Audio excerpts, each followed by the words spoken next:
Amerika Serikat, sebuah negara yang memiliki pengaruh luar biasa di seluruh dunia. Bukan hanya melalui kekuatan militer, tetapi juga dengan strategi yang halus dan canggih. Tanpa perlu menembakkan satu peluru pun, mereka telah menguasai politik, ekonomi, dan bahkan budaya di berbagai belahan dunia. Bagaimana mereka melakukannya? Apakah ini bagian dari strategi jangka panjang yang telah dirancang selama beberapa dekade? Atau memang sistem dunia yang mendukung hegemoni Amerika?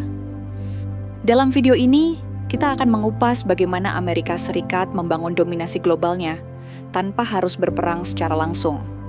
Jadi siapkan diri kamu untuk memahami strategi tersembunyi yang telah membuat Amerika menjadi negara adidaya nomor 1 di dunia.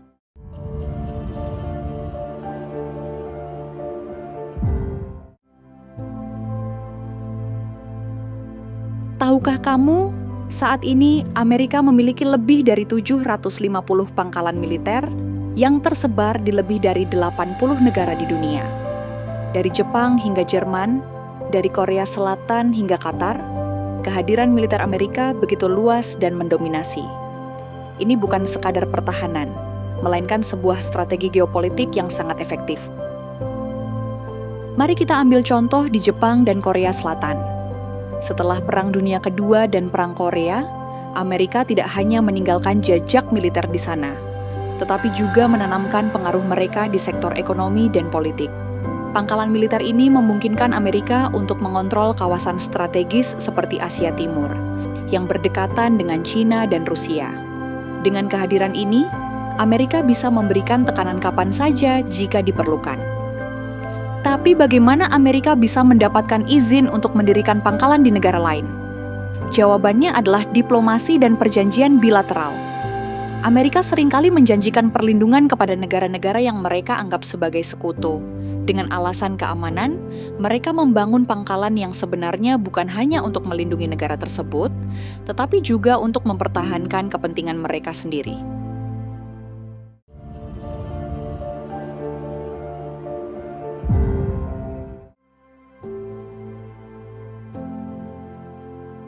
Amerika juga menggunakan soft power atau kekuatan halus untuk mengendalikan dunia. Selain pangkalan militer, mereka juga mengontrol banyak organisasi internasional. Misalnya, Perserikatan Bangsa-Bangsa atau PBB. Meskipun PBB seharusnya menjadi badan netral, faktanya Amerika memiliki pengaruh yang sangat besar di sana. Jika ada negara yang menentang kebijakan mereka, Amerika bisa menggunakan berbagai cara untuk memberikan tekanan. Misalnya sanksi ekonomi.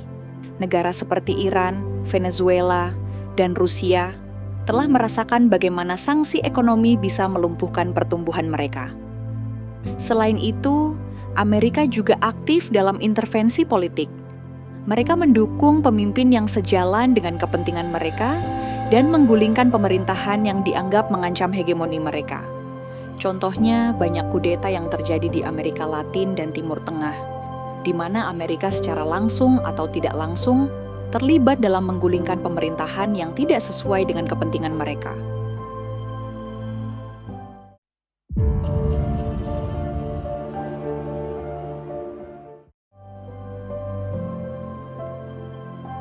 Selain kekuatan militer dan politik, dominasi ekonomi adalah senjata utama Amerika.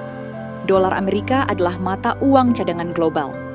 Artinya, banyak negara di dunia menggunakan dolar untuk transaksi perdagangan internasional. Mengapa ini penting? Karena dengan mengendalikan mata uang utama dunia, Amerika dapat menciptakan tekanan ekonomi kepada negara-negara yang menentang mereka.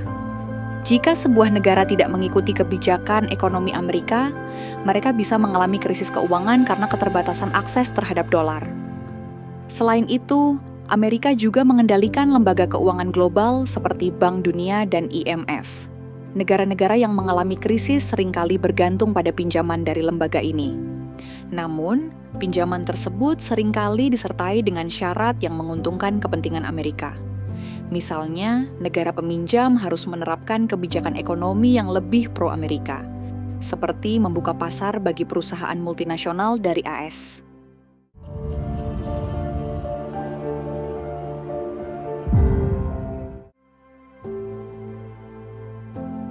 Tanpa kita sadari, budaya Amerika juga telah meresap ke dalam kehidupan kita. Coba lihat film dan musik yang kita konsumsi setiap hari. Hollywood telah menjadi mesin propaganda yang efektif untuk menyebarkan nilai-nilai Amerika ke seluruh dunia.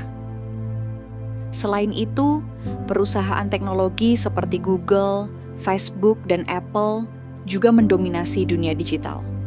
Data yang mereka kumpulkan dari miliaran pengguna di seluruh dunia memungkinkan mereka untuk memahami dan bahkan mempengaruhi opini publik. Ketika kita menggunakan media sosial atau menonton film Hollywood, kita sebenarnya sedang mengonsumsi ideologi dan cara berpikir yang didorong oleh Amerika. Ini adalah bentuk kontrol yang lebih halus, tetapi sangat efektif.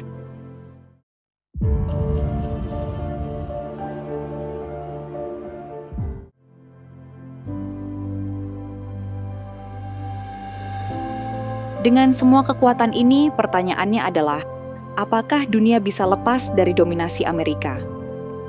Beberapa negara mulai menantang dominasi Amerika. China dengan inisiatif Belt and Road mencoba membangun pengaruhnya di Asia dan Afrika. Rusia dengan aliansi militer dan kebijakan energinya juga berusaha melemahkan cengkeraman Amerika. Organisasi seperti BRICS yang terdiri dari Brasil, Rusia, India, China, dan Afrika Selatan, juga mulai mencari alternatif dari sistem keuangan yang didominasi oleh Amerika.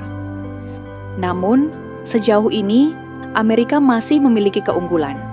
Dengan jaringan pangkalan militer, dominasi dolar, pengaruh politik, dan budaya yang tersebar luas, mereka tetap menjadi pemain utama dalam permainan global.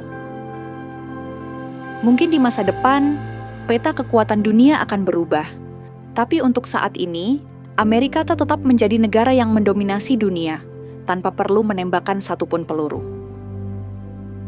Bagaimana menurut kamu? Apakah dominasi Amerika ini bisa bertahan selamanya? Ataukah ada negara lain yang bisa menggoyahkan kekuatannya? Berikan pendapat kamu di kolom komentar dan jangan lupa subscribe untuk konten menarik lainnya. Sampai jumpa di video berikutnya.